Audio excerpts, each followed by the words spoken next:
নমস্কার বন্ধুরা, আমি সুচরিতা। আমার রান্নাঘরে তোমাদের সকলকে স্বাগত জানাই। আজকে আবারও চলে এসেছি তোমাদের কাছে একটা নতুন রেসিপি নিয়ে। আজকে আমি তোমাদের সঙ্গে শেয়ার করে নেব মাছের তেল আর সবজি দিয়ে একটা রেসিপি। এই রেসিপির জন্য দেখো এখানে কতগুলো সবজি কেটে ধুয়ে পরিষ্কার করে নিয়েছি।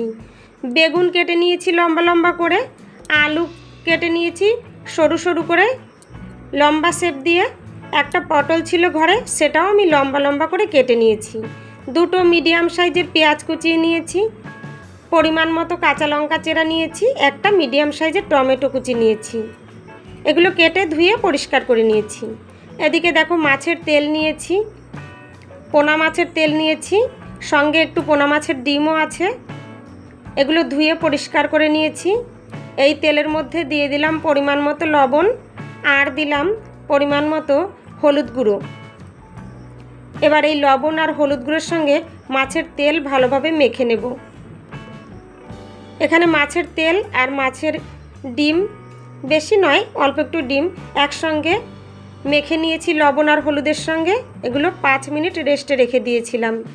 5 মিনিট পর আমি গ্যাস ওভেন অন করে নিয়ে একটা কড়াই গরম করে নিয়েছি। এই কড়াইতেই পরিমাণ মতো সাদা তেল অ্যাড করে দিয়েছি। তেলটা গরম হয়ে গেছে।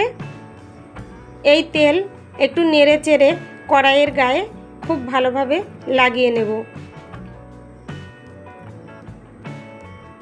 এবার দেখো কড়াইতে দিয়ে দিলাম পেঁয়াজ কুচি। দুটো মিডিয়াম সাইজের পেঁয়াজ কুচি আমি আগেই কুচিয়ে রেখেছিলাম, সেগুলোই অ্যাড করে দিয়েছি। আর দিলাম চেরা কাঁচা লঙ্কা। লঙ্কার পরিমাণটা তোমরা তোমাদের পছন্দ মতো নেবে, যেমন ঝাল খেতে পছন্দ করো সেই হিসাবে লঙ্কা নেবে। তবে এই রেসিপিটা একটু ঝালঝালি ভালো লাগে। এখানে আমি পরিমাণ মতো কাঁচা লঙ্কা চেরা দিয়েছি। একটু নেড়ে চেড়ে নেব। কাঁচা লঙ্কা আর পেঁয়াজ হালকা ভেজে নেব। দেখো এখানে পেঁয়াজ আর কাঁচা লঙ্কা একটু ভেজে নিয়েছি। এবার এর মধ্যেই ওই মাছের তেল আর মাছের ডিম আমি দিয়ে দিলাম। এবার একটু নেড়ে চেড়ে নেব। গ্যাসের ফ্লেম মিডিয়ামে রেখে আমি এগুলো ভেজে নেব। দেখো এখানে গ্যাসের ফ্লেম মিডিয়ামে রেখেছি। এবার ঢাকনা দিয়ে ঢেকে দিলাম। ঢাকনা দিয়ে ঢেকে 4-5 মিনিটের মতো রান্না করে নেব। মাঝে 2 মিনিট পর আমি ঢাকনা তুলে দিয়েছি। ঢাকনা তুলে একটু নেড়ে চেড়ে নেব যাতে কড়াইতে লেগে না যায়। কিছুক্ষণ নেড়ে চেড়ে নিয়ে আবারও ঢাকনা দিয়ে ঢেকে দেব। দেখো আবারও ঢাকনা দিয়ে ঢেকে দিলাম। 2-3 মিনিট পর আবার ঢাকনা তুলে নিয়েছি। এইভাবে মোট 4-5 মিনিটের মতো এখানে আমি মাছের তেল পেঁয়াজের সঙ্গে ভেজে নিয়েছি। তোমরা যে সমস্ত বন্ধুরা আমার এই ভিডিওটা দেখছো অথচ একটা লাইক দিতে ভুলে গেছো, তোমাদের কাছে অনুরোধ রইল প্লিজ একটা লাইক দিয়ে ভিডিওটা কন্টিনিউ করো তোমরা। দেখো এর মধ্যেই আমি আলুগুলো দিয়ে দিলাম। আলু দিয়ে একটু নেড়ে চেড়ে নিলাম। দেখো এখানে আলুগুলো কিছুক্ষণ নেড়ে চেড়ে সব কিছুর সঙ্গে মিশিয়ে নিলাম। আমার এই রেসিপিটা যদি তোমাদের ভালো লাগে বন্ধুরা, তাহলে একটা লাইক দিয়ে ভিডিওটা শেষ পর্যন্ত দেখার অনুরোধ রইল তোমাদের সকলের কাছে। আলুগুলো 2-3 মিনিটের মতো ভেজে নিয়ে এর মধ্যে বেগুন দিয়ে দিলাম আর দিলাম টমেটো কুচি। আবারও একটু নেড়ে চেড়ে নেব। সব কিছু একসঙ্গে খুব ভালোভাবে মিশিয়ে নেব। রেসিপিটা কেমন লাগলো তোমাদের কাছে সেটা কমেন্ট বক্সে কমেন্ট করে জানিও তোমরা। দেখো এই সময় এর মধ্যে আমি স্বাদ মতো লবণ দিলাম। লবণ দিয়ে একটু নেড়ে চেড়ে নেব। লবণ সব কিছুর সঙ্গে ভালোভাবে মিশিয়ে নেব। রেসিপিটা যদি তোমাদের খুব ভালো লাগে বন্ধুরা, তাহলে বন্ধুদের সঙ্গে অবশ্যই একটু শেয়ার করে দিও। দেখো এর মধ্যে 1/2 চামচ ধনিয়া গুঁড়ো অ্যাড করে দিলাম। 1/2 চামচ কাশ্মীরি লাল লঙ্কার গুঁড়ো দিলাম একটা সুন্দর কালারের জন্য। একটু নেড়ে চেড়ে নেব। গুঁড়ো মশলাগুলো সব কিছুর সঙ্গে ভালোভাবে মিশিয়ে নেব।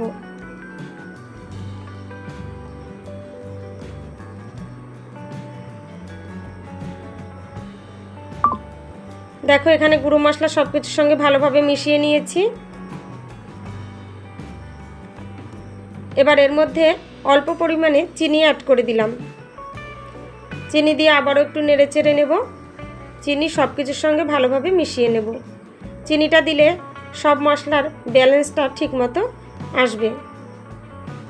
এবার ঢাকনা দিয়ে ঢেকে দেব। এই সময় গ্যাসের ফ্লেম লো টু মিডিয়ামে করে দিলাম। ওই কড়াইটা অন্য একটা গ্যাস ওভেনে বসিয়ে দিয়েছি, এই গ্যাস ওভেনে আর একটা কড়াই বসিয়ে দিয়েছি। এবার এই কড়াইতে হাফ চামচের মতো গোটা জিরে দিলাম। এই জিরেটা আমি শুকনো খোলায় ভেজে নেব। এই সময় তোমাদের একটা জিনিস দেখাবো বন্ধুরা, আমি যেটা রান্নার সময় ব্যবহার করে থাকি অথচ তোমাদের সঙ্গে শেয়ার করিনি। দেখো এখানে জিরে ভাজা হয়ে গেছে। এবার এগুলো নামিয়ে নেব। এই দেখো এখানে তোমাদের দেখিয়ে দিচ্ছি একটা মাটির সরা।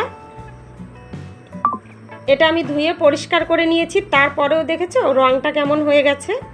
এটা অনেক পুরনো, এটা প্রায় 9-10 বছর হয়ে গেছে আমি ব্যবহার করি রান্নার সময়।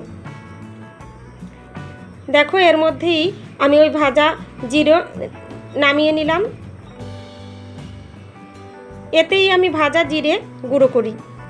বেশিরভাগ সময় আমি এই সরায় ভাজা জিরে গুঁড়ো করে নিই, খুব তাড়াতাড়ি খুব সহজে হয়ে যায়। দেখো একটা নারকেলের মালা নিয়েছি, এটাও পুরনো হয়ে গেছে, রঙটা দেখে তোমরা বুঝতে পারছো। দেখো আমি কিভাবে ভাজা জিরে গুঁড়ো করি। এইভাবে আমি নিয়মিতভাবে ভাজা জিরে গুঁড়ো করে থাকি। যখনই আমার ভাজা জিরের প্রয়োজন হয়, সব রান্নায় তো জিরের গুঁড়ো দিই না, তবে যে সমস্ত রান্নায় আমি জিরের গুঁড়ো ব্যবহার করি, ভাজা জিরের গুঁড়ো, সেটা এইভাবেই গুঁড়ো করি। আজকে তোমাদের কাছে এটা আমি শেয়ার করে নিলাম। এই পদ্ধতিটা তোমাদের কাছে কেমন লাগলো সেটা কমেন্ট বক্সে কমেন্ট করে জানিও তোমরা। আবার চলে এসেছি দেখো রান্নার কাছে। ঢাকনা তুলে দিয়ে একটু নেড়ে চেড়ে নেব।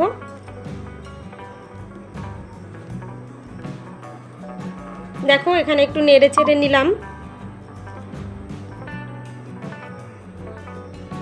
আলু সেদ্ধ হয়ে গেছে, রান্নাটা আমার প্রায় রেডি হয়ে গেছে। এবার এর মধ্যে ভাজা জিরের গুঁড়ো অ্যাড করে দিলাম। ভাজা জিরের গুঁড়োটা দিয়ে একটু নেড়ে চেড়ে নেব। ভাজা জিরের গুঁড়ো সব কিছুর সঙ্গে ভালোভাবে মিশিয়ে নেব।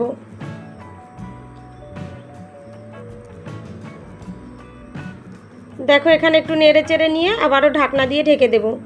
ঢাকনা দিয়ে ঢেকে 3-4 মিনিটের মতো রান্না করে নিয়েছি। 3-4 মিনিট পর ঢাকনা তুলে দিলাম। 2 মিনিটের মতো রান্না করে নিয়ে আমি নামিয়ে নেব। তোমরা যে সমস্ত নতুন বন্ধুরা আমার এই ভিডিওটা দেখছো অথচ আমার চ্যানেলটা সাবস্ক্রাইব করোনি, তোমাদের কাছে অনুরোধ রইল আমার চ্যানেলটা সাবস্ক্রাইব করে পাশে থাকা বেল বাটনটা প্রেস করে রেখো।